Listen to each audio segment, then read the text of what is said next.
वो भी equally important है, और इसीलिए अपने आप पर भरोसा बेहद ज़रूरी है। You need to have a faith in your self कि अगर आपने इसमें कदम रखा है, अगर आपने सोचा है कि आप सिविल सर्विस एग्ज़ाम देना चाहते हैं और देंगे, तो आपको ये ठान के उसमें जाना है कि हाँ मैं ये कर सकता या कर सकती हूँ।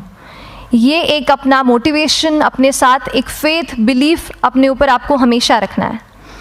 कमिंग टू प्रेपरेशन की कैसे तैयारी करनी है, बहुत सारी बातें आप सुन चुके हैं कि आंसर राइटिंग में कैसे करना होता है, आंसर राइटिंग का स्ट्रक्चर कैसा होना चाहिए। तो मैं शुरू में सबसे पहले ये कहूँगी कि मेरे प्रिपरेशन का बेस 2 चीज़ें रहीं। पहला था करंट अफेयर्स।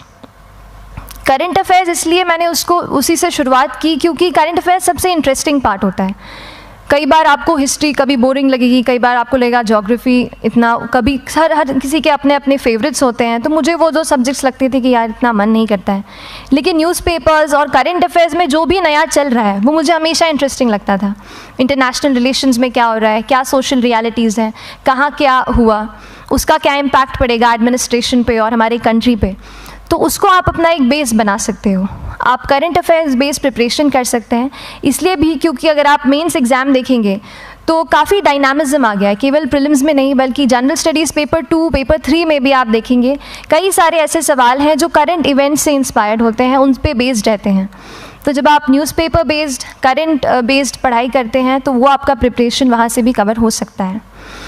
दूसरी जो चीज़ मैंने जिस पे बहुत फोकस किया वो थी आंसर राइटिंग। तो आंसर राइटिंग का जैसे खान सर बता रहे थे कि आंसर राइटिंग की प्रैक्टिस बहुत की, तो उसके पीछे मेरा ये था कि जब मैं हमेशा प्रीलिम्स का कोई भी पेपर टेस्ट देती थी, हम मॉक टेस्ट देते हैं, तो मॉक टेस्ट देती थी तो हमेशा मेरे मार्क्स करीब 90 to 110, 120, इससे ऊपर मेरे कभी मार्क्स नहीं जाते थे। तो मुझे हमेशा ये डर था कि यार प्रीलिम्स में कहीं मेरा कुछ, क्योंकि कट ऑफ भी इसी कुछ रेंज में जाता है, तो हमेशा लगता था कि यार कुछ गड़बड़ यहाँ ना हो जाए।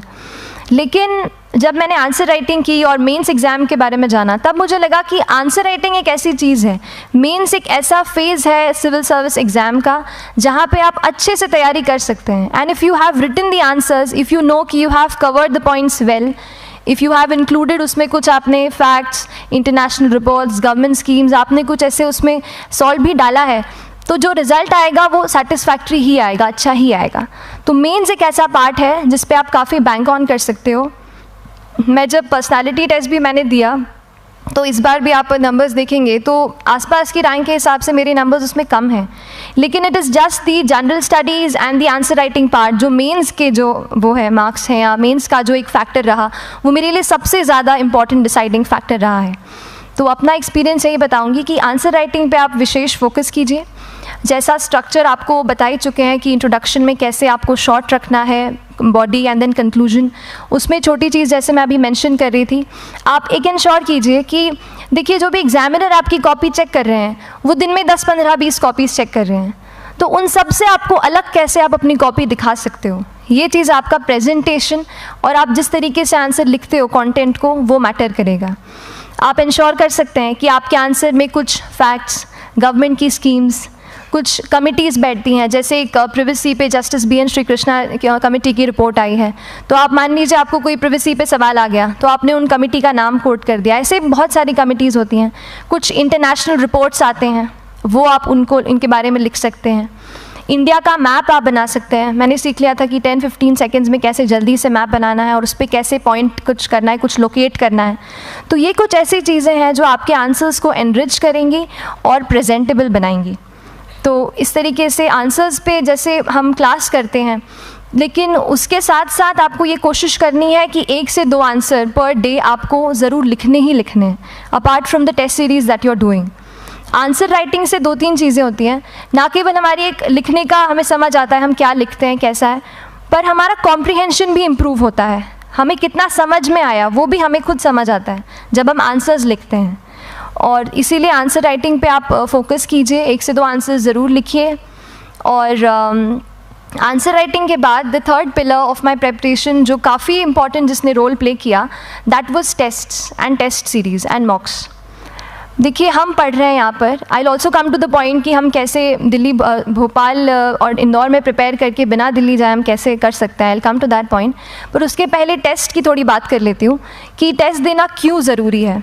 हम ये जो एग्ज़ाम दे रहे हैं सिविल सर्विस की, एक ऑल इंडिया लेवल एग्ज़ाम है and this cut throat competition. तो उसके लिए आप केवल पढ़ते रहें, सारी बुक्स, मटेरियल्स, स्टैंडर्ड ये करंट का सब पढ़ लें, लेकिन अगर आप ये नहीं जज कर पाए कि आपका क्या लेवल है at an all India level, तो चीज़ें समझ में आप नहीं, मतलब आप आगे नहीं बढ़ पाएंगे या सही डायरेक्शन नहीं पकड़ पाएंगे। तो इसलिए आप टेस्ट से घबराइए मत। कई बार टेस्ट का इनर्शिया होता है, ऐसे लगता है कि जब तक पूरा सिलेबस कंप्लीट नहीं कर लूँ तब तक टेस्ट नहीं दूंगा, लेकिन सच में बात ये होती है कि जब तक हम जीएस के मतलब पेपर देने अंदर भी घुसते हैं ना, तब भी उस सेकंड पे लग रहा होता है कि कुछ छूट गया है हमारा। तो ये चीज़ होगी ही, इसीलिए ये मैं कभी मत सोचिए कि जब तक पूरा सिलेबस नहीं कर लूँ टेस्ट नहीं दूंगा। जैसे आपका एक थोड़ा बेस बन जाता है प्रिपरेशन का, आप टेस्ट दीजिए, चाहे वो प्रीलिम्स का एमसीक्यू का टेस्ट हो या मेंस का राइटिंग स्किल की प्रैक्टिस हो, टेस्ट पे आप फोकस कीजिए। उसके बाद टेस्ट केवल देने के लिए नहीं देना है, उसको एनालाइज भी अच्छे से करना है। When you get the answer hints, when you get the answer keys, analyse properly कि आपकी क्या गलती हुई है, और उससे भी सीखने की कोशिश कीजिए कि क्या कुछ नया मुझे इस टेस्ट पेपर से या इस आंसर कॉपी से मिल सकता है। तो इस तरह से टेस्ट पे भी आप फोकस कीजिए। And I will come lastly to the point कि जब मैंने प्रिपरेशन शुरू की थी अपने कॉलेज के सेकेंड ईयर थर्ड ईयर आते आते, तो मन में बहुत सारे फियर्स थे।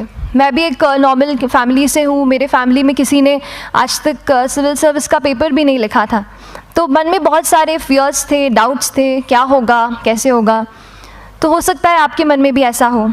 और हम जैसे यहाँ रहते हैं, हम सोचते हैं कि दिल्ली जाना तो सबसे ज़रूरी है, उसके बिना तो ये एग्ज़ाम हो ही नहीं सकती। तो उस पर मैं एक चीज़ बताना चाहूँगी कि जैसे KSG जैसे इंस्टीट्यूट हैं, जो फैकल्टी भी हमें वही मिलती है जो दिल्ली में पढ़ा रहे हैं, तो ये एक बहुत पॉजिटिव पॉइंट है कि क्वालिटी का कोई दिक्कत नहीं आएगी। बस एक चीज़ है, आप ज्वाइन करते हैं class, that will only provide you a direction, वो आपका रास्ता दिखा सकते हैं आपको कि इस रास्ते पर आपको चलना है, लेकिन चलना उस रास्ते पे आप